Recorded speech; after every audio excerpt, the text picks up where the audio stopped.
Welcome everyone. Welcome everyone. Happy Tuesday. Thank you all for joining us for the late night sunrise special of the committee spaces this week. How is everybody doing out there in good old basketball la la land?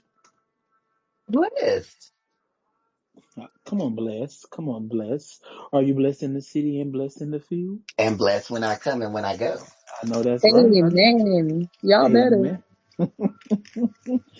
Well, we know that tonight's starting a little later than usual because we wanted to make sure that we give the appropriate time for us to continue to support women's sports because we know that that's what we do. And some amazing games tonight from the unrivaled slate. Shout out to Rose and Laces, and shout out to Chelsea Gray and Banaja Laney for having great games and game winners for both of their respective squads. So shout out to them once again. After quite a lengthy absence, let me let Shay up. A lengthy absence. It seems like the one-on-one tourney was so long ago, and then they took this break, being able to enjoy the All-Star festivities for the MNBA, and while they were doing that, we were also enjoying some college games. Some people's favorite teams won, some people's favorite teams lost. So let's go ahead and jump right on into it. We'll start with the number one team in the country. They fell, and I think none of the appropriate time didn't allow someone to have a victory lap. Miss Madam West Coast herself, by way of the DMV, Mambo Sauce Baby, Ayo Mo in the New Balance, all that good stuff. And so, how do you feel about that game? I mean, if you all weren't in attendance during our impromptu spaces last night, we'll allow Shay to relive her moment for you all. Juju, bitch. Fuck y'all thought was gonna happen. She turned now. I will say that third quarter scared me, Lord. I said Lauren Betts about to put 50 on our asses. But Ju turned that hoe up. Man, and I know people gonna talk about the offense cause she was frying. Defensively, man, two-way player. Like, you cannot deny that. And to go and be like, not only am I going to be the help defender on Lauren Betts, I'm swatting her shit when she go up for it. Like, hell no. I ain't gonna hold y'all. That's one of the best games I've ever been to in my life at any level. Like, the atmosphere, the performance, like, it was fun. And I mean, you got all of them celebrities in the building. Like, yeah, it was a good time. I'm proud of them. Oh, and shout out to Clarice, my girl. My sister don't do too much of her. My sister's trying to be a surgeon. She gonna save lives. She not making no free throws, but what her ass gonna do? She gonna play some damn defense in that paint, okay? That's 34, right? Yeah. Yeah, that was definitely an exciting game. Like they had, is that Gamble or Maples? Wait, We are the Galen Center. Galen. Lord, where did I get Gamble and Maples? Oh, that's Stanford and UCLA. My bad. So yes, they had the Galen Center turn. I can only imagine what it felt like to be there because watching it was like electric. So, yeah. Yeah, I cannot believe that shit was on Peacock at 10 o'clock on East Coast time. Like, Yeah. if y'all trying to grow the game and do the game of service, man, put that shit where it's supposed to be. Even if it's going to be on West Coast time, it should have been on NBC. Like, NBC is tweeting about the game, but the shit is on a streaming platform. That shit don't make no sense to me. I would love to find out what their numbers were. Um, in regards to the game and viewership for that one because you have one is the what do they call it, the crosstown rivalry. You got the number one team going up against Miss Motion herself, Miss Juju. Like that, they had to have pulled some numbers, even with it being behind Peacock. I don't know, but that game it was fun. And I expect UCLA to try and get their lick back when we gotta go up there to their ritzy ditzy part of town. But when you come to South Central, that's our shit. Remember that. Didn't you say they call it University of South Central? Exactly. You can call us whatever you want. We get it out the mud. But you see how the atmosphere is different in South Central. Watch when y'all see that game at UCLA. That's all I'm gonna say. Watch when you see that game. It's different. Yana, Craig, Dolores, how did y'all feel about the game just from watching it on the TV standpoint? I thought it was a great game. I think Juju had her, and she's had several games, like several great games this season, but I felt like that game was like National Player of the Year type game that, every player that's fighting for that award wants to have. Number one team, undefeated, super dominant, and like from the jump, Juju was carrying, to be honest. Cause even, like when Southern Cal was up, it was Juju who was like outscoring them really. Like she was just having her way. And then in the third quarter, her offense slowed down a little bit, but she was still affecting the game in other ways, like Shay mentioned with her defense. And then her defense carried the team enough to where she can kind of just like close it out offensively in the fourth quarter. So it was just like a masterful performance for me from Juju. Like I know she has the 50 burger in Stanford, but that game on, what was that, Thursday, was probably my favorite game of hers. Yeah, I'd have to say Juju solidified National Player of the Year for me. That game, I think, given the circumstances, yes, she's surrounded by talent. Juju consistently is either the best player on the floor or on an off night, the second best player on the floor. Like, it is very rare that you see top players have bad games and still put up great numbers. But Juju's great games are like all time great games. Like, for her to only be a sophomore collegiately, when we say Juju had a good game, we talking about record books.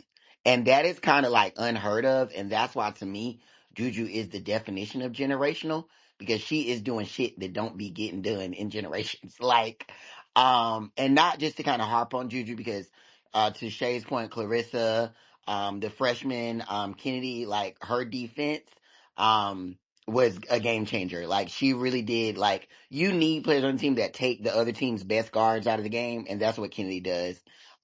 Kiki definitely had a mental health game. Lord, we're gonna pray on it. But the other bigs, I thought Rhea held served pretty well. I thought Lauren Betts solidified that she is the best big in the country, and there's nobody close to her. But I also saw for me that there is no elite separate team in the college game. Any top team can be beat on any night. And as much as UCLA is the team that probably has the least weaknesses, their weakness can be a terrible weakness against a hot team. Their guards are not dynamic. Period. Full stop. They have really great fundamental players. They got girls that know how to run the system and do stuff against a specific type of team. But when it's balls to the wall, who's the biggest dog when talent is pretty even, UCLA can get knocked off of their rocker. So it was a good game. I'm a firm believer that Juju better be National Player of the Year. Lauren Betts is that girl. And it was great for hoops. Like that game should have been on ESPN, ABC, NBC, one of those networks, but I thought Juju put an end to a lot of the hateration. I know it'll still be there, but you can't knock a performance like that on both ends of the court. Both ends. Also, I got to brag on my girl a little bit cause Super Bowl commercial. Then she puts up that performance in the Battle of LA. Then we get a spread for Essence. Then yesterday they started her mural downtown 10 minutes from where she go to school at. Like you at 19 years old, you can't beat that. A kid from Watts, like that shit is crazy. But I gotta get Kennedy. Man, that kid, Kennedy, that kid is a dog. And like, I don't know if y'all can see it on TV. Kiki was trying to go at her and Kennedy was barking right back and clapping right back. Like, show me what you got going on. Like, I love that kid. It looked like she took all the bark out of her ass. She was on her shit.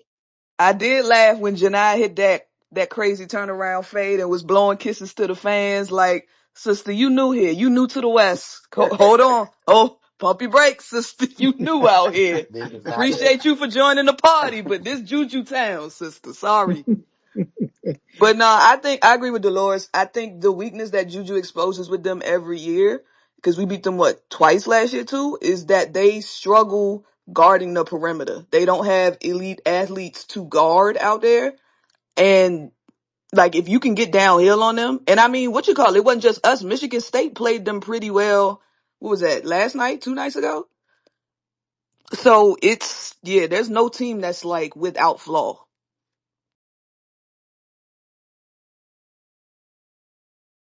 It still caught me off guard when you said Michigan State because I'm like, why are they playing now? But yeah, I have to get used to this is the new era that we're in. This is Big Ten now. And so congrats to UCLA for that game, and we're going to move on to another game where a higher ranked team went down. It was South Carolina versus UConn in quite a spanking on national television. A result that a lot of people didn't see coming, based off of how the two teams were playing at this part of the year. But yeah, UConn got their first win, I think, in 6 tries against South Carolina. Since I think the page basket that hit the whole rim and finally dropped. I think that was the first time they beat South Carolina since that particular game. Um, Yana, I'll start with you. How did you feel about that game? That public I lashing. mean, Yana UConn did what they. laughing got me crying. I mean, what else can you do? They got their ass whooped. Like, UConn did what they were supposed to do. You know, like they're a team that needed to win. To me, UConn played hungry. They played like a team that needed to get a W because if we're being honest, they haven't won any of their big ones up until this point. And the Big East isn't strong. So they needed to get a big W. And they came in playing like they knew that. South Carolina played like a team that saw UConn has lost all their top matchups. They played like a team that was like, we got 71 home games. We always win. Like, the fuck? Like, whatever. And UConn punched them in the mouth and, kept punching them in the mouth and they did not respond. So, I mean, shout out to UConn. I thought Gino had a great game plan going into the game. And his team executed it very well. They knocked down shots, which was a big difference maker in their first 3 matchups. They just couldn't hit any of the big ones. Well, not the big ones, but they just couldn't hit any of the open shots. And in this game, they hit all of their open shots. So yeah, I mean, UConn just outplayed them in every facet of the game. I don't think there was any part of the game that, South Carolina won on. So Dolores. Yeah, I mean, Gino Oriema is a great coach. Period. Um, I think I think in the hoops community, like I think it's important to debate and like talk about, coaches that are good, have good and bad games, but a lot of the narrative around Gino has been specifically this season, he doesn't know how to use his stars. He doesn't know how to play with his stars. People have regressed. To me, I saw a team win. I didn't see a star win. I saw a team win. Did AZ have the most points? Yes. But the whole UConn team, everybody that hit the floor was locked in. And that speaks to Yana's point about them being hungry.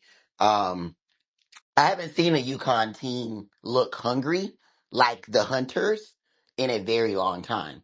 Like a very, very long time. And he schemed this game up in a way so that they look like the quicker team, the more athletic team, um, the better everything team. But to me, the willingness to like crash the boards, like go for the extra floor balls, like all of his KKs, like the other girl, Ashley Shade, like those, like they were so important. Like those rebounds that typically Ravens gonna get. Shade was like, hell no.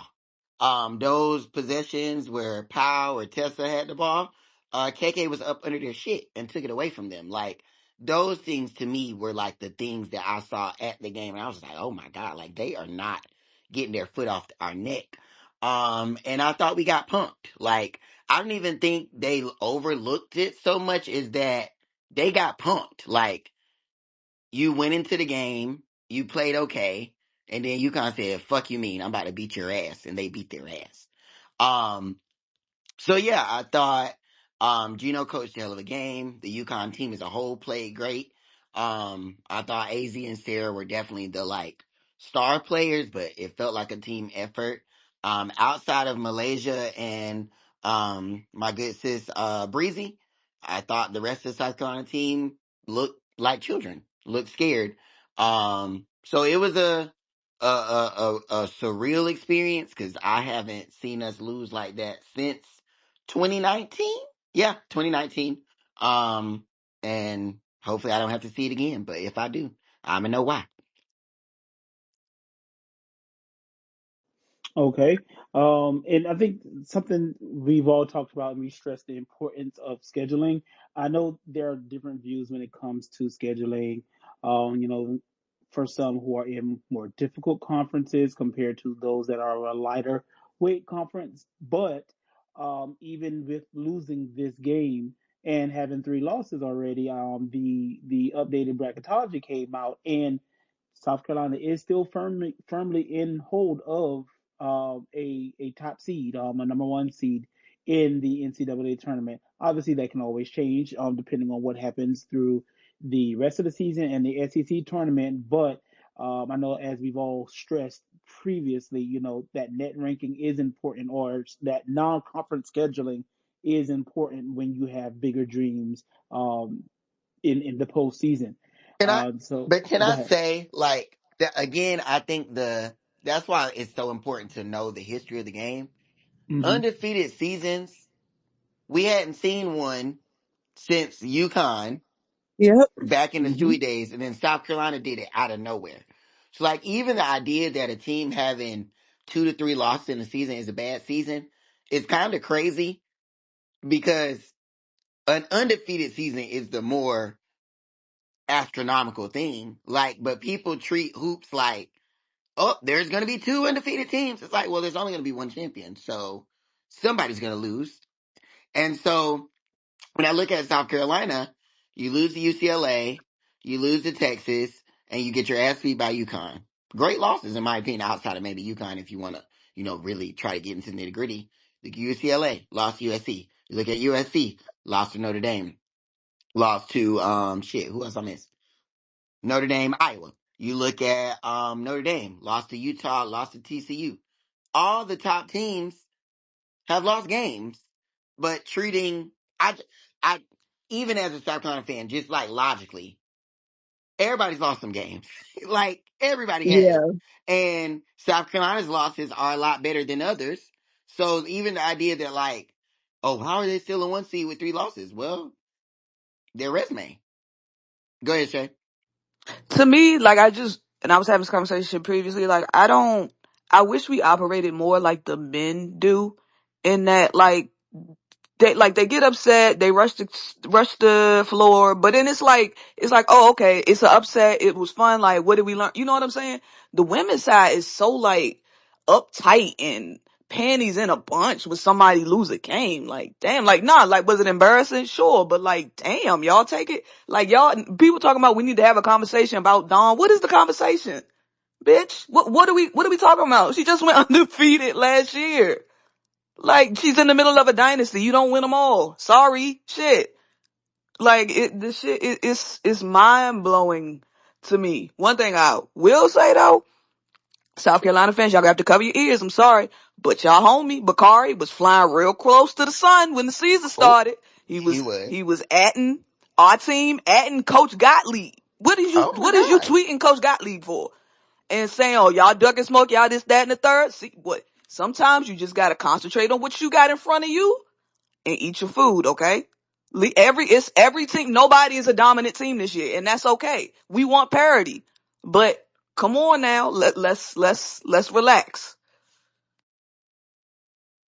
That's when Okay. I Yeah. Dolores say old fans and new fans, because old fans don't do no shit like that.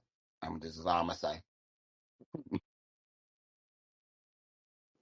I was trying to do And up can I some. just say, since Mhm. Shay brought up the whole thing about the conversations with Don and Gino and like stuff like it kind of blows my mind how everybody has this like expectation of Don that is not an expectation that's thrown on so many other coaches that have been around the game, honestly, longer, if we're being honest, right? Like, Westmore ass is down at NC State doing the least with great talent, and it's crickets when it comes to him. He be having his team looking like shit sometimes, most of the time, out there.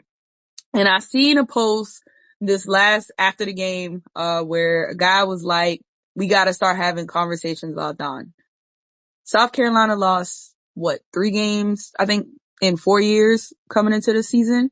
And now it's 6-5. Y'all know how how insane that is? And to say that she can only win with great post players, then you might as well say that about every coach. And that includes the pro level too. You don't win without a solid power forward or center in the women's game. That, like, you can go down the list of Kim Mulkey's championships, especially recently, like maybe in the 90s. Sure, the guard play was more dominant and had a say in championships, but you can look at Kim Mulkey's championships, you can look at Tara's, you can look at Gino's, you can look at Dawn's. You don't win without great post players leading your team. And you can go to the W. Look at the last teams that have won the W. Look at the last MVPs in the W. All post players. Women's basketball is guided by post players. Yes, guards are fun. They're fun to watch. They're fun to have. But when it gets to the nitty gritty and it's time to win, you need you a good post. You need you somebody who gonna get to work. So to try to diminish Dawn's career, and it wasn't just this guy's post, because I've seen other people tweet it too, to try to diminish Dawn's career, to just say, oh, she can only win with post players, when that's damn near every college coach in the league, it blows my mind. But Because, also, you can critique Dawn as a coach and say she's stubborn, doesn't make adjustments quick. The too big lineup isn't always the best lineup. You can give those critiques, but people are so willing and eager to jump off the damn wagon and like, because the reality is black people, white people, certain people don't want to see that woman win and succeed. And correct. that's completely fine. Like, feel how you feel, but to assert that she is somehow needs to be questioned while glorifying, uplifting mediocre white folk that have lost to her at the top stage, and then lie and assume as if Dawn has always had the best talent, like she didn't have 3-star athletes playing in a national championship game and beating Mississippi State that Vic Schaefer coaches. Please don't piss me off. And also, that lady has never ducked nobody.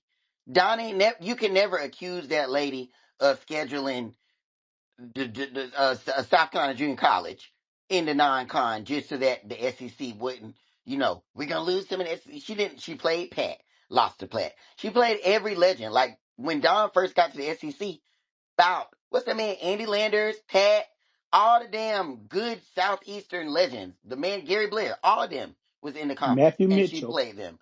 Like so, again, can we critique that game and say Don didn't do her best as a coach? Awesome. Can we critique the Iowa game from a few years ago and say she should have made adjustments? Hell yes. Like, we can do that. And I think it's okay to do that.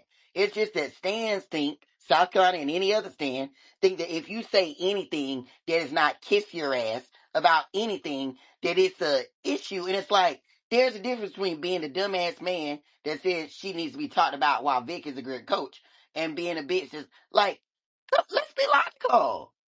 And to Shay's point, it's so fucking stupid.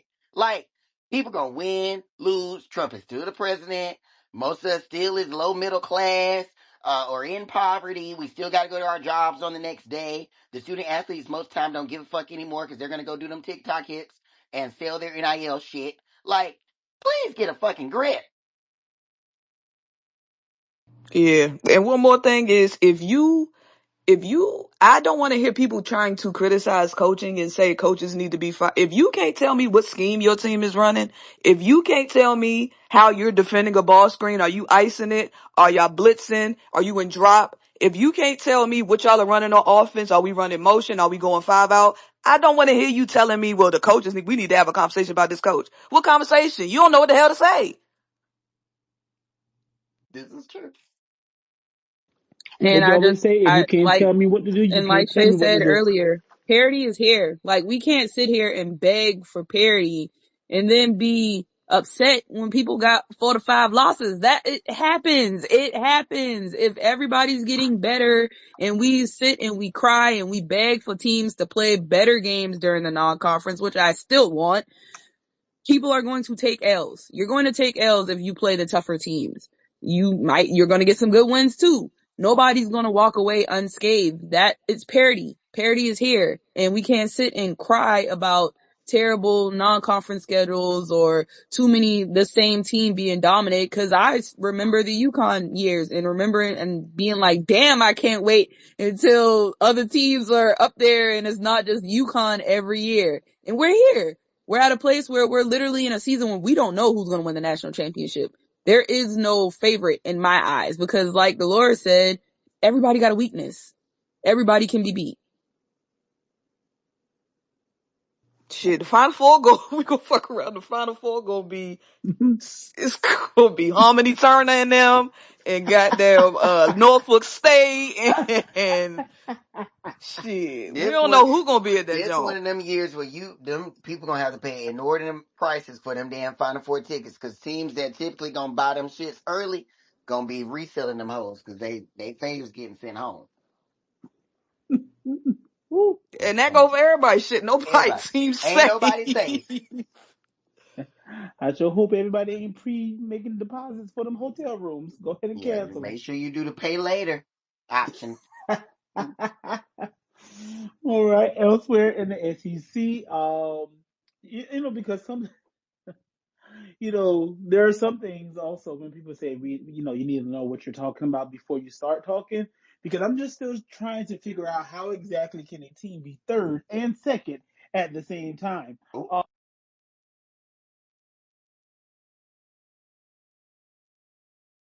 clock it.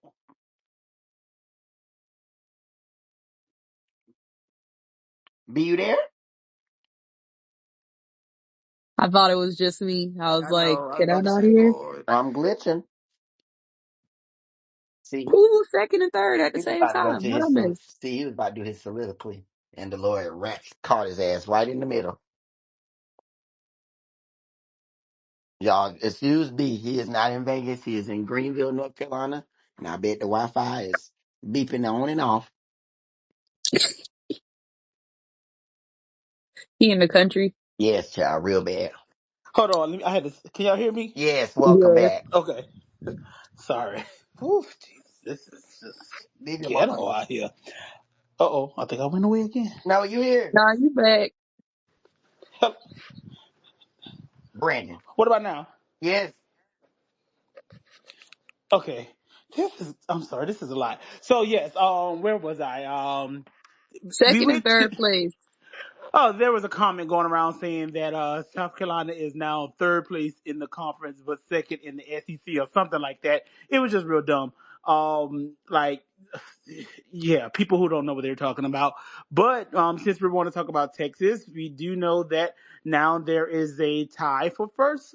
Texas defended their home court, which many think that they're a team on the rise based off of their recent wins and how they've been looking. Everyone's gelling. Um, Maddie has, I guess, found her shot again. Has she? Come I said, I again? guess. I said, I guess. But no, Texas defeated LSU in a really good game. So Texas has had two really good wins on national TV, two consecutive Sundays. First against South Carolina, and then next against LSU. What did we see that we liked from that game, and what were some of those bright spots? Honestly, to me, their unsung heroes are the post players. Like, I think that, Taylor Jones and Kyla have been, Go the ahead, say difference it. makers. Say Nope, you know why I said the first thing. it. No, I think to me, in both games, they've been the difference makers. I know that, Maddie will get a lot of the shine, and I've already seen her thrown into the National Player of the Year conversation. But I think the difference has been in the post. They've been rebounding well. They've been dominant in a sense of when they get the ball, they're winning their matchups. So to me, that's kind of been the difference, in this stretch that they've had. Like, I think Madison Booker's still getting her 20, but it's, to me, been inefficient. She still gets it, but it's been inefficient. And those post players are the ones that are kind of taking the less shots, but maximizing on the shots that they're taking. Shout out to them and their free throws. I think they were 21 for 21. Like, free throws win games. Like, that was clutch. I haven't seen a team go perfect like that with that many attempts in quite some time. Oh, and I like the little freshman, Jordan Lee. Oh yeah, yeah. I've been I trying to like tell y'all her. about her all season. Well, it don't You matter. have. We're here now. Late asses. I like how And he I think balances. Oh, go Vic ahead. kind of defers to her a lot more now too, if we're being honest. Like, when it comes to crunch time, I've started seeing him use her more than Rory. So that's been an interesting little tidbit too. Yeah, I was gonna Is say the that same, tidbit you're Yana. referring to? I like how he's like, yeah, I'm gonna go with who hooping right now. Yeah. I think It's, the Texas LSU game shook out. Like Lo said this on Space, and I hate that she said it, but it's so true. LSU and South Carolina's strengths are the same, and LSU and South Carolina's weaknesses are the same. And so for me, the same way UConn could kind of use information from South Carolina's losses to really pull out what they need to do to beat South Carolina, TCU could do the same thing to LSU. And if you ain't got nobody that can defend 6'5" and 6'7", it don't matter. Like, I know Maddie gets the headlines, but Maddie could go 3 for 20. But with the way those girls rebound, that it don't matter, you know? And she's gonna keep attacking the basket, so the foul calls will be there. So she gonna end up with 15, 20 points. But what those bigs are doing, and honestly their guards too. I mean, everybody on Texas rebounds well. Like, it really doesn't matter how they shoot from the perimeter because they do such a great job of rebounding and then they defend. I mean, Texas looks right now like the most prototypical old school SEC team. Mm-hmm. Dominant bigs, defensive, and guards that are shifty and can defend. And at least one guard that's going to try to score. And if she's efficient, they're going to beat their ass. If they're not, they'll be in a dogfight that they can typically pull out. Um, I think, I do think it's time to have a real LSU conversation because the reality is a lot of teams are skating by off of preseason rankings. Because if we had to like simply base the season off of who have you played, when did you play them, who have you lost, and who have you beat. LSU hasn't beat anybody, in my opinion. They haven't, because they haven't played anybody. The two toughest games they played, they lost. Mm-hmm. And so, do I think they're a top 10 team? Do I think they're a top 2, top 3 seed? Yes, but the reality is that with the way they schedule, it's kind of impossible for them to not be because they're not good. Like, they're going to lose to, they're going to lose to, they'll beat everybody else. And to me, it, in the interest of competition, I think people need to be penalized for weak ass schedules because they're a team that's going to skate into the tournament as a 2 seed more than likely, and they haven't done shit in the manner that UCLA goes out and plays South Carolina, Notre Dame goes out and plays USC. Like, they haven't done that. So they haven't, UConn is going out and played every fucking body. They haven't tested themselves in that manner.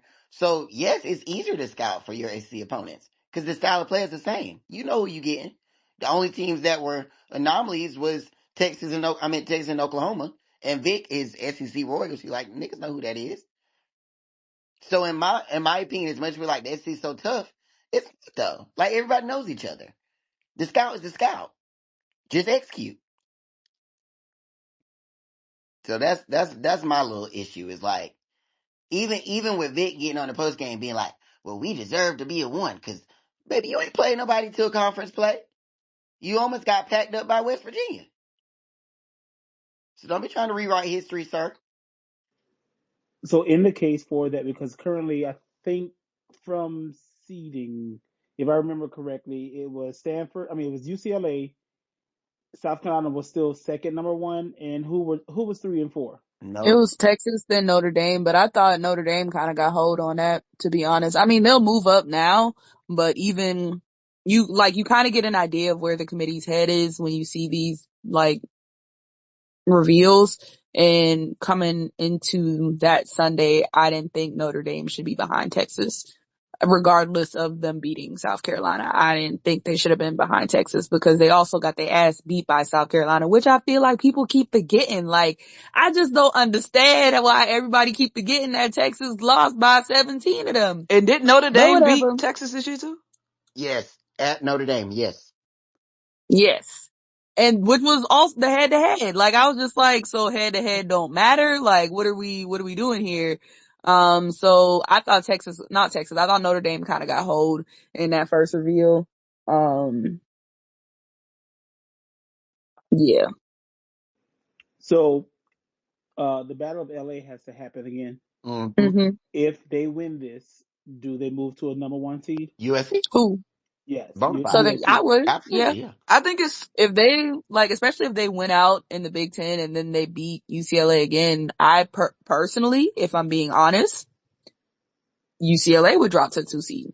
Did I yeah. would make the case for USC being the overall one seed. I, I was going to say, what's the minimum to get USC to be a number one seed, No, and I then mean what's the the overall one. No, I know. I'm saying, so what's the minimum to get them to be a number one seed? So if they beat USC again, I mean, if they If beat they lose to UCLA UCLA in again, the regular season, but win the tournament, they are still a one seed. yeah, I think it goes. Yeah. Y'all get SEC get two, Notre Dame will be the other, and then whoever between us or UCLA wins the Big Ten is the last number one. okay, and so if they beat them again, they are a number one seed. But if they beat them again and win the Big Ten, then they're overall number one, I I think possibly. I think they could still be overall with only one win against UCLA as long as the other one is super close.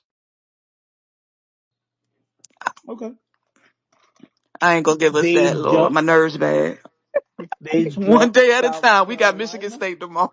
I definitely think they'll be on the one line. Like, they should be on the one line right now. I don't know when we get the next reveal, but I think Southern Cal should be on the one line right now. Um, I think that, like, if UCLA loses to them again, because I kind of feel like UCLA is in the same boat too. They're kind of riding the wave of beating South Carolina. And so if you lose to Southern Cal again, similar to LSU, you kind of got to have that conversation of like, okay, well, who have you really beaten outside of South Carolina? Like, what else is there for me to make you an overall one seed, you know? So I think the next game versus Southern Cal is going to be real important for UCLA. What is the bets thing? Is that just a day to day? Yeah, I mean this isn't the first time she's missed time this year with an injury, and it happened last year too, if you remember. So I think it's just a lingering thing. I'm assuming it's day to day because nobody was sounding the alarm like it's done for the season. Okay. So I think if it's like a big matchup, which technically now in the conference is only Southern Cal, she'll play. But otherwise, I think they have enough to just be like, girl, rest.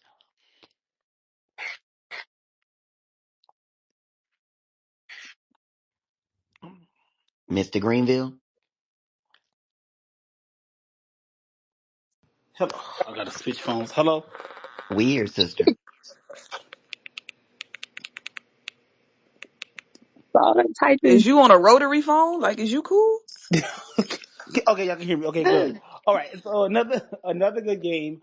That felt like it was at the crack of dawn. West Virginia versus Kansas State. Kansas State has been holding their own pretty well, especially with the loss of Ayoka Lee, or with her being out currently injured, and some of you all's favorite senior or a senior to watch is on the team, Sundell, on Kansas State, and they've been having a really solid season so far. But West Virginia are a gritty team. What did you all enjoy that game? Pretty good crowd, especially on the holiday Monday. I think the game maybe came on around 11 a.m. or 1 a.m. or so. Excuse me, not 1 a.m. That 1 p.m. But in time between that stretch. But what do we think between those two with the race of the Big 12? Do we see the champion being from one of those two programs, or is there someone like a Baylor or elsewhere that could possibly win that? I think the Big 12 is still TCU's to lose, but I do think that, cause I think Kansas State losing this game puts them a game behind TCU. And they have the head to head at the moment. I don't know if they play again or not, but, it was a good game. Like JJ Quinterly was hooping. Like she unstoppable. It was fun. It kept me entertained while I was at work. So I appreciate them for that.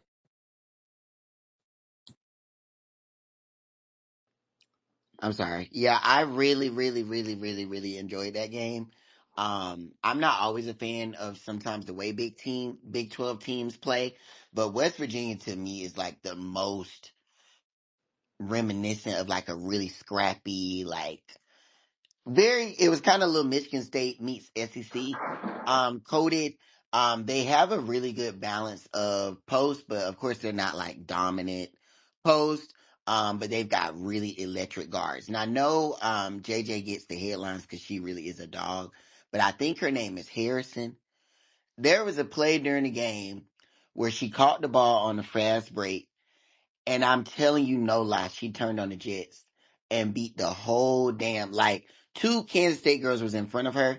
She sped through them, got the hezzy, and one lay, hit the floor, and made the bucket. Like, when I tell you they've got dynamic, talented guard play and their scrappiness, because let's not forget, West Virginia should have beat Iowa, what was that, last year in the tournament? Mm-hmm. Like they've got really, really talented, good hoopers, and they're gritty enough on defense to where they should always be in games. It's just a matter of can they make enough shots from the perimeter. And against Kansas State, they were going blow for blow. Like every time Kansas State went on a run from three, or got a big shot, West Virginia was like, hold my beer. Kansas State, I think they are a really solid team, and I love the fact that they found a way not to completely collapse without Ioka, which I think will only benefit them. But I do think Kansas State could be a really solid team if they found a way to really mesh and get Lee healthy come tournament time. Because again, ain't nobody trotting out that type of girl. Just it's irregular, and teams with, to Giannis' point earlier, an elite post player with size, it's hard to beat. So even if you don't play her 35 minutes a game, you get a good 25 solid minutes from her, you still look really good. So I thought it was a great game. And to B's other point, I don't know. Like, I think HBL and the guards at TCU get by in the conference because most teams can't defend either Sedona's size or their guard like quickness. But the other top teams do have a little bit of ability to shake back against them. So I don't know what their resume says. I mean, I don't know what the rest of their schedule says, but I think they could take a loss and potentially not win the conference because it was a three-way tie. So maybe it's a two-way tie now, unless somebody else lost. Okay. Okay. And what were some of you all others' favorite games? There are quite a few over the past week. Any other games that really caught your attention? That UCLA Michigan State game was good as hell. I Like hate the way it ended, but yeah, it it was good. started It was off good. really mid, but like once it was like the whole fourth quarter was just very like, ooh, this is good. The ending stunk like shit, but I think Oh, it's fun to see top teams get tested. Ohio State, Iowa yeah, was a that was a really good one. blunder. That was insane. It was, ooh, Jesus. Like a 9-0 run in 15 seconds is absurd. That is nuts. Shit. Shout out to Michaela Blakes. Good lord. Mm-hmm. Mm-hmm. What she do? 30 points in 11 minutes Like, is easy excuse the for hell that. out of me. And so that was actually going to be next up on my, we're going to use this time to give some shout outs. So yes, Michaela Blakes is definitely top of that list. And do we feel like, Full stop. She's a national freshman of the year. And okay, the reason I'm going to say this right now is because it's so funny to me how when you're making a story to uplift one white woman, it's points, points, points, point, I points, was going to say points. that the off, yes.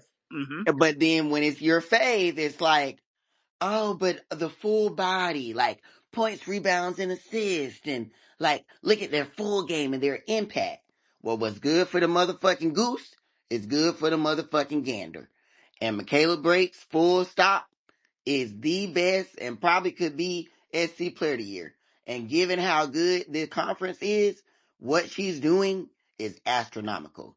So I know that Sarah's a hooper. I know that my good sis at Michigan's been hooping. But if baby girl Blake's is not National Freshman of the Year, the shit is rigged and racist. That's all I'm saying. I know that another black person is the potential other winner, but it's rigged and racist, okay?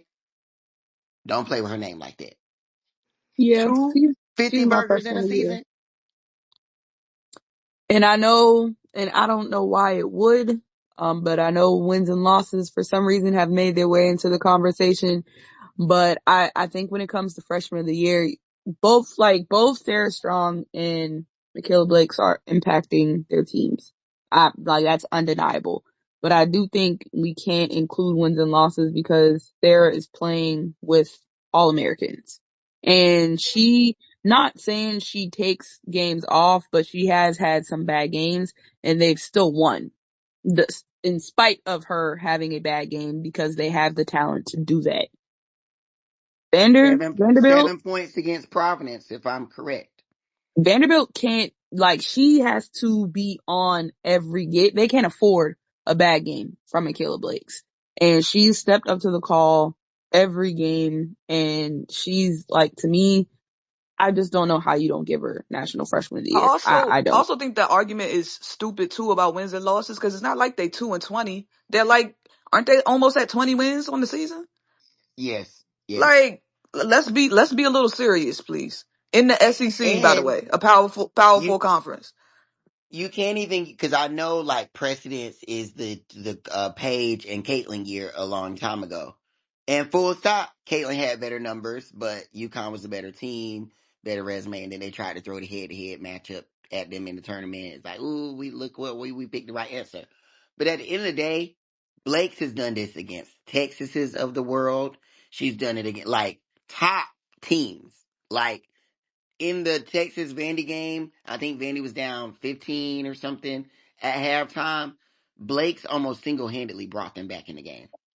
Hell, the LSU game, she was hooping in that one too. Like she is just different. And she is not just an offensive player. That girl is a ball hawk. Like she gets down, straps up the fence, gets in passing lanes, fights through, and she's another player that even if the shot's not falling, the impact is still being felt. So I I I I don't see how she's not the national player of the year, given precedent and given the way y'all talk about hoops on here. Okay. Some more flowers I want to give out is for Coach Vanessa Blair Lewis, who has her George Mason Patriots at they're tied currently. Excuse me, they're second in the A10, but they're in the middle of an 11-game win streak, and so. The A10 is with teams like Rhode Island, Fordham, Dayton, some really solid mid-major programs who have been able to make some runs in tournaments. And so this would be really good for her. She came from when her school was in the better conference at Bethune-Cookman when they were in the MEAC, but they ditched us and went to the SWAC. But that's neither here nor there once again. And she always had Bethune-Cookman at the top of the MEAC, but they just couldn't get over that hump in winning the tournament because we know historically speaking those leagues are a one bid league. But she was finally able to have them get over that hurdle, and then she took the job at George Mason, and they've given her the time to really build her squad there. And they are currently at, I think it's 23-3. And so, like I said, a really good record overall. They're 23-3, 13-2 in conference, and she's really doing a heck of a good job. And the rumors are already starting to fly around about her name. And with other jobs, that always happens. When you do well at one program, they want to try to snatch you up. So definitely, congrats to her. Love seeing um, coaches really be able to get the time they deserve to build up programs. So that would be amazing for her. So I'm rooting for her the rest of the way. Sorry if any other 18 coaches are in here. I'm rooting for George Mason. Who else? Harmony Turner. Harmony Turner, her name has been floating around as a potential sleeper or shocker in the WNBA draft. For those of you who have paid attention, the Ivy League plays some really good hoops, and consistently they've had teams like Princeton, that's always been dominating. They've had draft picks at Princeton, but then as of late you've had Princeton and Columbia, and then now you have that Princeton, Columbia, and Harvard. So it would be really nice to see that be a multi-bid league in the NCAA tournament. We know historically they do favor the power programs, but I do think that this is a year where you can get a lot of a good group of mid-major programs to receive automatic bids, even without winning their conferences. Excuse me, at large bids, even without winning their conference automatic bids. So Harmony Turner, she's currently averaging 21, just over 21 points a game. 5.3 rebounds and 3.4 assists, and she's shooting 42% from the floor. So she's continuing to do her thing there. So definitely that's someone to keep an eye out. She stuck with Harvard, and she's really giving them a great season. So anyone else that you all want to highlight? I think Diamond Johnson had what, a 30-piece last night, and she been named Yes. to the Dawn Staley list. Like, And she's one of the only players in the country, I think, that's had a certain number of 25-5 games, or 25-5 games. So Diamond's still moving the needle at Norfolk State. And love to see that. And Kimura. Oh, sorry, y'all. Big Chicken got some real good ice. I'm sorry. Oh my God. They do, but Kimura Johnson. She received just the third triple double in Virginia women's basketball history. It's quite interesting that the talk about triple doubles, when other people get it, it's died down now because a particular person is no longer in college. Because when she would grab one, that's all we would hear. They would have her on Sports Center every night with her triple double counter, but. And they would ignore Shakila when she would get her quadruple doubles, but that's once again neither here nor there. We want to congratulate Kimura Johnson for her triple double. She joins Dawn Staley as the only player in Cavalier history to accomplish that feat. Um, Virginia is their program that's on the rise. They've faced some challenges, and so they just received the healthy donation from Serena's husband to really bolster that program with NIL resources and to be able to recruit talent there. So hopefully they give Coach Mox the time that she needs to really build that program into a contender as it once was, especially in the early '90s and even in the early 2000s. So congrats to Kimura Johnson. Keep doing your thing there.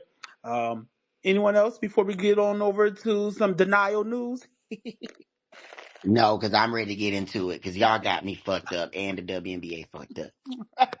Well, that concludes our college section. We're going to go on into a period that we're currently in the midst of right now, and it's WNBA free agency. Even though a lot of the big signings have already happened, there are still a few names out there that are still wandering around looking for some homes. We've had buyouts, we've had some offers be made, and we've had some trade requests be denied. In the words of Ian Labanzant, the great fixer of lives, she said, "Not on my watch." Well, not quite her, but Morgan Tuck, the GM of the Connecticut Sun, and the youngest GM in the league, said, "Not on my watch," to a trade of one Marina Mabrey leaving the Connecticut Sun to go to pretty much any other team that she decides. But with that healthy contract, are there really buyers in the market for a contract of Marina Mabrey? So when that news broke today, what were your first thoughts of the whole incident, I'll say? I think it's complete and utter bullshit to make 200 plus $1,000 in this league, given that that is towards the top of the pay scale, have been moved 3 times already in your fairly young WNBA career not be a franchise next close to franchise. You are a talented role player and think that you deserve the right to move and shift this late into free agency with practically no other contending team having the resources to exchange you and leave your current franchise out to dry. I think it's also bullshit that in this climate that now Connecticut is being ostracized as this piss poor franchise. They got the girls playing in the slums in the ghetto of Connecticut. I think that's bullshit. I think we've taken player empowerment a little bit too far. Because at the end of the day, player empowerment is exactly why don't nobody want to watch the All-Star motherfucking game on the MNBA side. At the end of the day, the consumer matters, but also the organizations matter too. Like, no matter how much it's, oh, liberal. No, that's some bullshit. Unless there is a viable trade that Connecticut can get someone of equal or greater value, she does not need to be traded. And just like at any job, if I ask for time off and they deny my request, I better show my ass up to work or expect not to be paid. So even it takes a, well, I just wouldn't make a shot. Well, baby, I would withhold your check. Like this shit is lame. She's not even that good to be doing all of that. I'm sorry. And it's barely healthy. Has she played in Unrivaled yet? Not that I've seen. She been doing. You She been got cooking. you got moved. Poisoning Exactly. people. You got moved from Chicago and the fans wanted you out because you weren't passing the ball to their faves. You got to Connecticut where AT, DB, and others, and Bree Jones were kind of stars. So you still weren't that girl on the team, and they still took that big ass contract to make sure that you had a job, and you still couldn't get them over the hump to get to at least the WNBA finals. You got to be nerd to be asking for trades. No, And they ma'am. gave up. Didn't Connecticut give up the number 3 pick in this Yes. draft? No, ma'am. And 7, I think, for her. Like, yeah. I feel like everybody rushed to judgment super quickly because it was just like, they denied her request and now we have to like hate them in this group think. But to me, when I read it, I was just like, okay, like, duh, that makes sense. Like, I don't think anybody's going to make a good trade offer for her this late in the game. Most of the contenders, because if she's going based off of, well, just anything she said, she wants to play for a contender. She's already made it known that that's what she wants to do. And when you look at all the teams that are considered contenders, no one can take on that contract without giving up huge pieces. They're What gonna have happened to to give up. making contenders? Like, that's my issue with these girls. We want expansion. We want 50-11 teams in the league. But if all the best players, well, if the top players are where they are and other top players in a tier under them don't want to do it by them damn selves at their own franchise, then y'all not really them girls and we not ready for expansion. Because every team, every franchise is not built the same. Even if every franchise gets all the, good facilities, there's still going to be players that don't want to be certain places. No. If you couldn't help a contender win the title last year, you don't need to go to another one. Sit your ass down and do that shit with whoever they send to you. Damn it.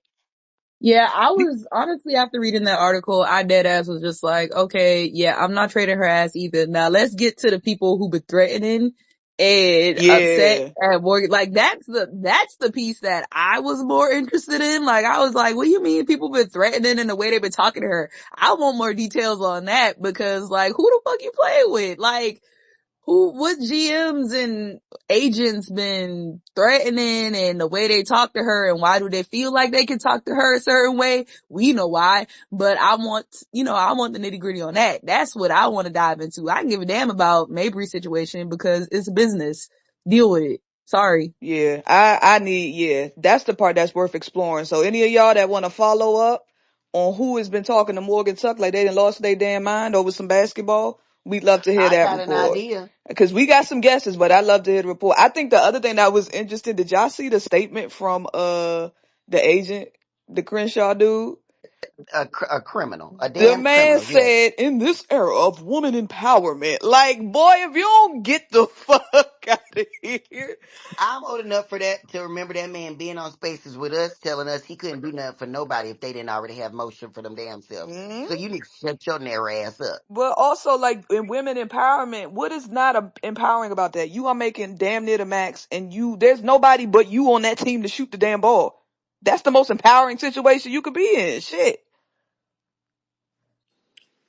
I think somewhere at the bottom of all this, we have, you know who we have to blame? James Wade. Then now, that ain't even. I know you being funny, but you are correct. You are correct. Because he should not have been passing out that type of money for Marina. But Like that's so common. Marina was a second round draft pick from. I mean, not saying that second round draft picks aren't good because we've seen them be Finals MVP, etc. But she was a second round draft pick for the Sparks. She didn't play as much minutes. She was traded to Dallas Wings, and then boom, she had some success there. And the next thing we see, all of a sudden, she signed a $200,000 contract with Chicago, and we're like, why? Like I remember when that news broke of the amount of her contract, and it's just like, what was James Wade thinking? And then, right, pretty much after he mortgaged the entire team and gave away assets and traded other pieces, everybody else then left. And so now other teams are feeling the fallout from that with this large contract, and they're being handicapped by that.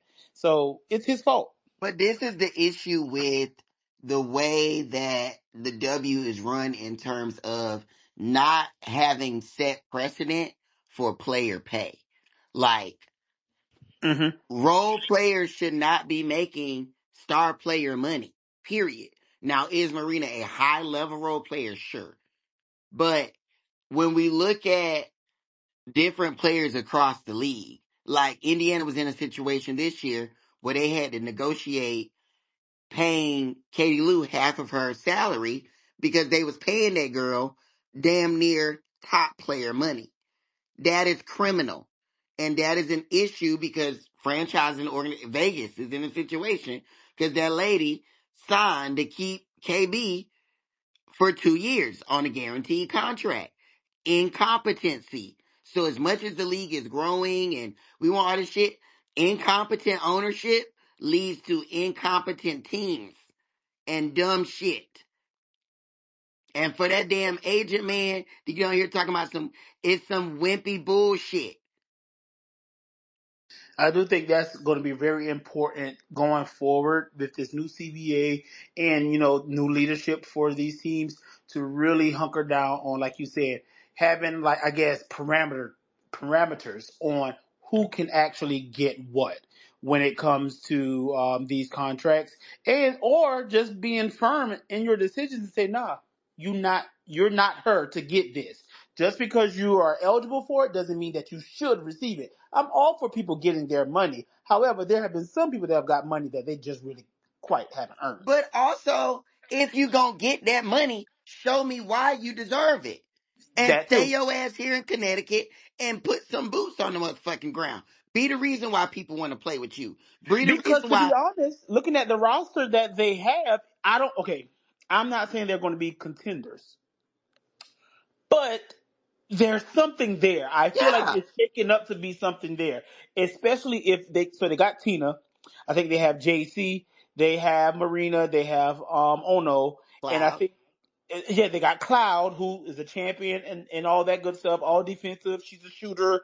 Um, and then there's Is Beck potential. Allen still there? Or they done moved? Oh no, she No, went she to moved to In Chicago. There's Chicago. Chicago. potential. There's potential to get Emma Mieseman, who's the Finals MVP. So she understands what it takes to win. We know Tina can still give you, between 15 to 22 points a game. I don't think that they're left with the cupboard empty. They have something there to be able to compete. Yeah, I So mean, they'll probably still be one of the worst teams, but they'll win some games. Like, they can be competitive if they buy in. They might not close some of the games out, which would be frustrating, but I don't think they're going to be, like, shitty. Like, But Yeah. everybody ain't gonna win the title. Like, They it's got just not diamonds fucking too. possible. Like, so I want to go to a contender. That eliminates, if there's 13 teams in the league, 9 teams. But Like, also, think about it for next year. Everybody and their mama is about to be free agents next year. You're on a team, like you said, everybody's not going to win a title. Okay, fine. How about y'all take this time where the reins are literally being handed to you to show people what you can do, so when you walk into free agency, you could be like, look what the fuck I did when I was at Connecticut. Look at the buckets I put up. Look at what I did on defense. Look at what I did controlling the offense, blah, blah, blah. You'll have film. You'll have tape on yourself instead of being on a contender where you actually might not even see the floor that much. Or if you do see it, it's at spurts to come in and hit a couple knockdown threes and then you sit your ass back on the bench. but you know Like, what's crazy? Marina done moved from LA, who ain't got shit, Dallas ain't got shit, Chicago ain't got shit, and Connecticut ain't got shit. And her best team was in Connecticut. And you wasn't on the app, but I'm requesting a trade because they don't got shit for me. They got me in the casino with these geriatric white folk. Like, fuck out of here with that. It's a professional goddamn sport. They done told you the expansion is coming. They done told you the facilities are coming. The lady said at least by 2028. And I'm almost positive Jen Rosati did not, that's not some like new information. AT and them, I get it. They old as hell. They want their back rubbed and massaged at this point in their career. So leave. Get it. You went to Unrivaled and you felt like you went to a damn 5-star resort. So I get it. Go move. Do whatever the hell you need to do elsewhere, wherever you need to be. But baby girl, please. You ain't even close. Sit your ass down. and this idea that's been going around of people being like, ooh, Connecticut's like, they're hurting their chances of getting free agents the way they're treating her. Like, I'm sorry to say this, and I know this shit's recorded, but fuck her. Because let's be real.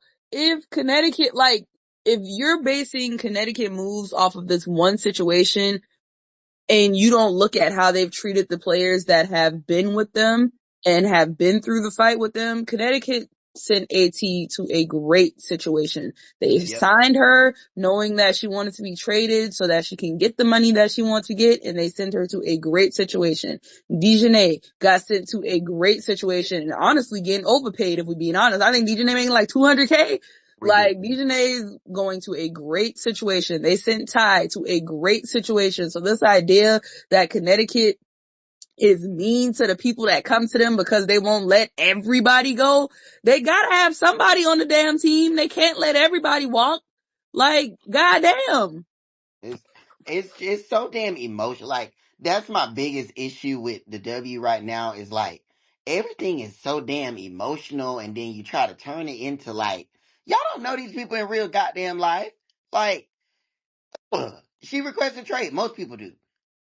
Period. They don't got to say yes. They don't. That's their job.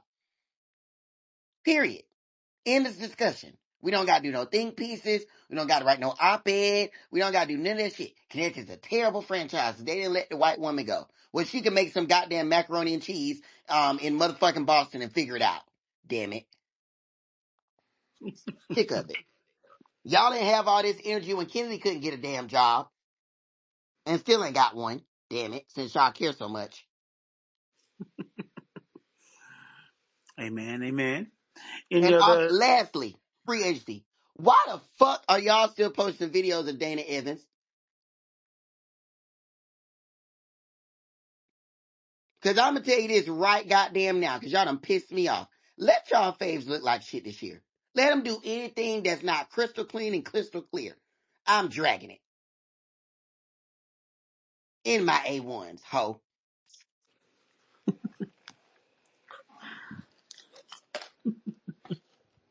My. Any other free agency news that you all may want to touch on? We've had I'm gonna just the say, I don't really have to get too in deep in like depth with it, but, good luck to Breonna Turner. mm-hmm. Yeah, good luck to her. I mean, she made the decision that she made. And you know what? Honestly, when I look at it in my head, I'm like, it probably could have been the only decision she had on the table, if we're being honest. So good luck to her. Good luck to her. Yeah. Mm. And for those who are unaware, Brianna Turner did sign with the Indiana Fever, and the fans of that organization um, Here, don't like her stance here I and got say it, that B. she's not a locker room fit or the culture of the locker room. Which is Um, That insane. lady Like, said, hey y'all, I don't do racism and homophobia and transphobia. And them people said, you're not welcome here then, damn it. Take your ass somewhere else. and they tried to say she shaded Caitlyn and her teammates before she talked trash about Caitlyn, in which I didn't see that. What I saw was an athlete calling out, basically saying what we had all, echoing what we had already said in regards to using your voice, standing up for your peers, etc. Things that she eventually did do in that article, but basically saying that it's a little too late. The damage has been done, and I think there may have been a comment in regards to celebrating runner up or the whole participation culture. I think there was a comment around that when they were talking about the banners or something like that. But there was nothing like disparaging about Caitlyn that I saw. But if you're not kissing the ring, oh well, there are no rings to kiss. If you're not glazing someone, they think that it's hate. Or anytime you're speaking on what can be proven as fact, they think that it's hate. So as Yana said, congrats to her, um, or good luck to her, and may the force and everything else be with her, because she's gonna have to turn them comments off all season. The reality of the situation is that as much as people don't want sports to be a microcosm of society, those fans are doing exactly what conservative white people, specifically Trumpers, are doing politically. Sounding the alarm on black people who experience and speak out against racism, and then attack them so much so that it's almost as if you cry wolf when they attack you. Like, to to basically tell her, well, if you're not ready to deal with our racism, get the fuck on, and joke about it, is insane. But it's literally what's happening politically right now in this country. And that's why, and I had to bring this up because I'm Dolores and I do what the fuck I want. That's why when y'all get on this app talking about something, we shouldn't have any teams in the South, because there's just so much overt racism in the South. And I'm watching Indiana fans, Midwest Indiana fans, act as if they goddamn Bull Connor in Alabama in the 19 motherfucking 50s and 60s. I don't want to hear it. Because these WNBA players are experiencing racism on and offline everywhere. They're experiencing transphobic remarks on and offline everywhere. They're experiencing microaggressions on and offline everywhere. That shit is not specific to the South. Period. And it's very disingenuous to act as if the WNBA gives a flying fuck about either, because Kathy ain't said shit. And it took a white woman to call her and be like, well, sister, can you fix your statement? For her to even say something the last time. So please. Talking, we can't have W teams in the South and want one in Boston. Like, do y'all travel Like, in this country, Mo? I mean, it's literally insane. And come on, like, oh God, just unrivaled is happening in Florida. AU has got their best attendance in years in Nashville, motherfucking Tennessee. Please. Yep. OB, can I say something? Cause Go ahead. I was at the game when y'all had the Lisa Leslie conversation. Would it have been great for her to, have more things on her resume? Absolutely, sure. Sister, if you want to come help us down at your alma mater, I would appreciate it, please. But I I'm watching the best players in the world, quote unquote, play in a league that didn't exist a year ago, ran by people who have never run a league, who don't know how to run a league. I am, and if I take a further step back, I'm living in a country with a president who don't know what the fuck he's doing. So why can't Lisa Leslie be a head coach? Shit. Everybody else get an opportunity to do whatever the hell they want. Let's just all do whatever we want. And it's not like Lisa didn't play, isn't qualified, not like, come on now, like, give her a shot. Shit. That's all I had to say on that, in that regard. Well, shit, let's get debating because I mean, at that point, I can definitely, although I was of a different stance, I don't know if I took my stance because of, well, I didn't take my stance saying that she wasn't qualified in terms of her, how should I say this? I think what I took issue with was she played the, black women have to be twice as whatever card or twice as good, which I do agree with because as a black man, I get it. And then black women is even worse. Yes, you do have to be 10 times better to get it. But I do think that that's what I had an issue with only because the people who got those jobs, and we're not sure what organization. We have ideas. Maybe it was a Dallas in Chicago or a Dallas in LA. I think the people who got the jobs were still qualified in their own right. It didn't go to any nepotism babies or anything like that. So that's why I was kind of like struggling with her reasoning or her stance on not getting the job. But I do agree with you said, like, people get a chance to fuck up all the time. So why not give her that opportunity? Because she is one of the game's greats. But I just didn't like how she did it. Not saying she was wrong for feeling that way. I just didn't So necessarily to agree you, with it it. was like, okay, the don't use, I get what you're saying. Don't use that as the, like, Yeah, don't use that as the that card reasoning as the because reason. Okay. yeah, to because it does me, happen. It happens all the time. Now, if let's see who who's like if Baby Tebow had just gotten an assistant job for one season and then got the Mystics coaching job, I would have been like, now wait a minute, wait a minute. But everybody that was hired had history of being successful college coaches, at least,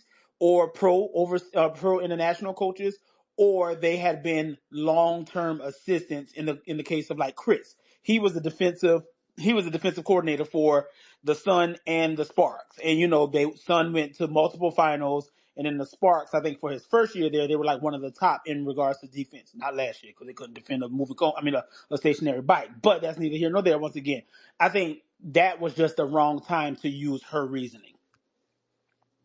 I also think as somebody that like grew up and has lived in the South, as a black person, to me, like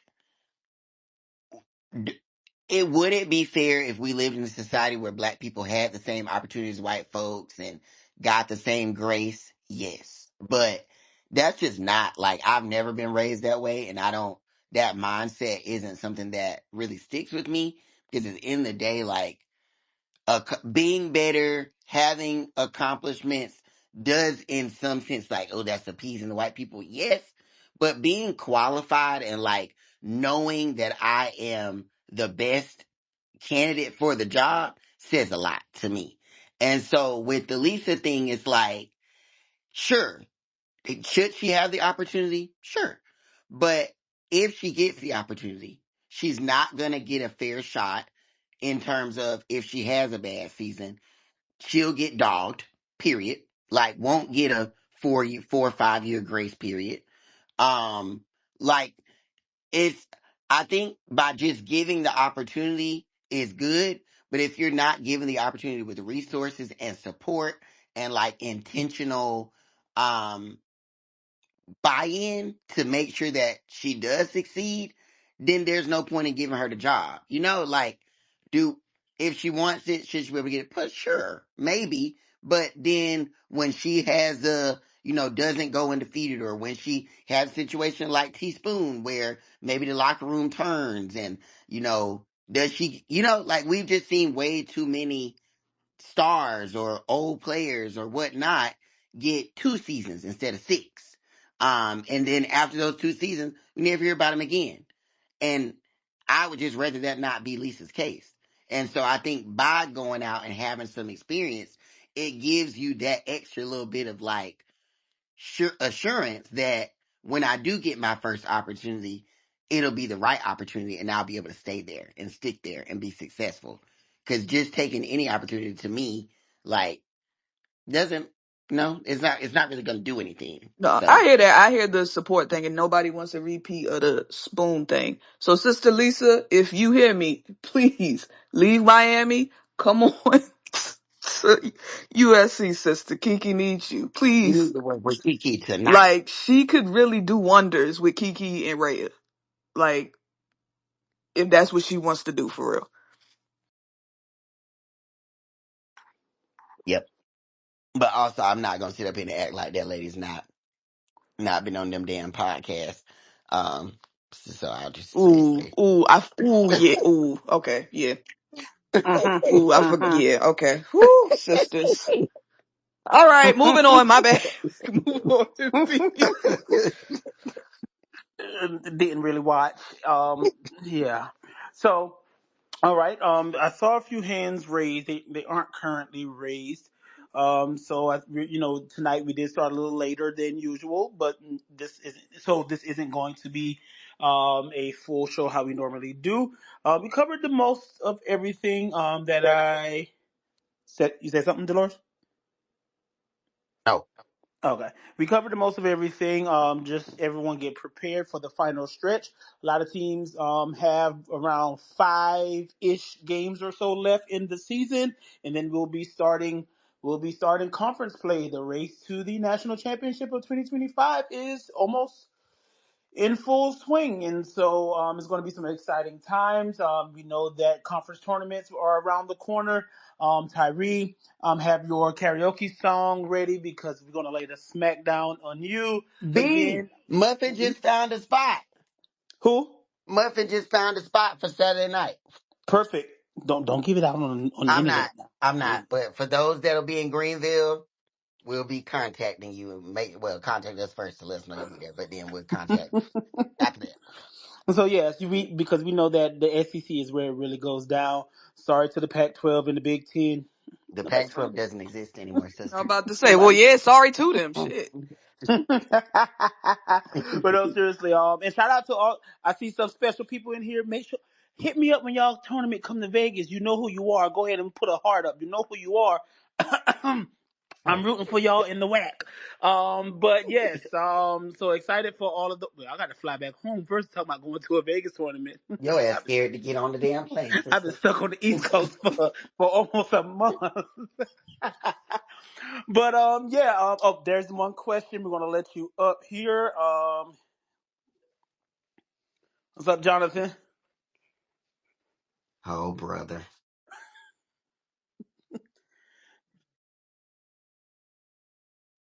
No. But I actually do come in peace today. I just really want to give a shout out to Michaela Blakes for that performance she put on. Absolutely great. Absolutely great. But I will say Auburn's coach Johnny Harris, conversations need to be had. You can't Oh, lose. you said you came on here to give a shout out. Whoa. Can we be honest about that? It's Black History Month. Do that next month. You can't lose games like that though. Do it next month. Let's call a spade a spade. Do it next month. You got another week. You got one more week to wait. Before we can talk about that. We're not firing black people in Black History Month. Okay. I'll give you that. But Can't do it in March either. That's Women's Month. Go oh back to April. so we got to give her another year. I guess Okay. so. Off season. We got her. Because recruiting is in Juneteenth, so can't do it then either. We got her in the off season. But I really believe that Michaela's performance is just great. Unrival's been great. I really enjoyed the 101 tournament. Mm, Yes. I don't think y'all covered did y'all cover Unrivaled? we We did. talked about it. Okay. Okay. But yeah, the 101 tournament, very great idea. I wish the NBA would do something like that, but I don't think they'd take it Well, you seriously. see, they asking for $1 million to do it at All Star next year. Man, these dudes wipe their ass with $1 million, alright? Are you in the phone? No, I'm not. No, I'm using one of my old phones, so. You must be on the used flip phone. Can you But hear me clearly? yeah, I can hear y'all clearly. But Okay. yeah, but when you talk about college basketball, I think I'm not even gonna lie though. Lauren Best kind of reminded me of Tierra McCowan back in the day. After that, game. No. She did. Why? The In height? discussion. In discussion. Everybody have a nice night. Have a nice night. It's time to go. I'm just saying, like when it was time for her to take over, she didn't. Have a blessed night. Let's go. At least you didn't say I lied. Get this motherfucker out. What is my sentence saying? Who's the coach and smoothest bitch out here? It's time to go. Hey, Good you can night. say a lot of things about me, but you can't call me a liar though. I can. Hocus pocus. Bye. Well, make sure. One Thank you, thing, Jonathan. Jonathan, I will say about that is it's hard to, bigs are a little harder to gauge because at the end of the game, somebody got to get them the damn ball. And if your guards are dribbling and trying to go one-on-one and trying to be the hero and not getting the ball where the hell it needs to go, it's nothing you can really do about it. And we've seen that with UCLA a lot. And that's what I've been trying to say about UCLA. Like they're really bet or bust. No, that's not what you be trying to say. You trying to say this like you know I'm the game. I'm Shut the talking fuck about up. You should have said that first. Dolores. I'm gonna need you to calm down. Okay? No, good night. You need to pipe down, all right? But yeah, like I said, UCLA is really Lauren Betts or bust. No, that's not what you said. You said shit like Tierra McCowan. Dang, Negro, can I finish a statement? No. God. God, you are not like this in person towards me. Thank you so much, Jonathan. I don't see any other hands raised tonight.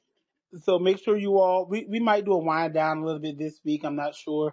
We'll let you all know depending on if the shipment comes in from the local liquor store. And that's it. Tune into all the games. There's going to be some exciting ones coming up over the next couple of weeks. And we might, see if Yana want to press a button and have us do some playback so you all can join us and watch some of these games. So as always, thank you all for tuning in and listening. And we will chat with you all next time.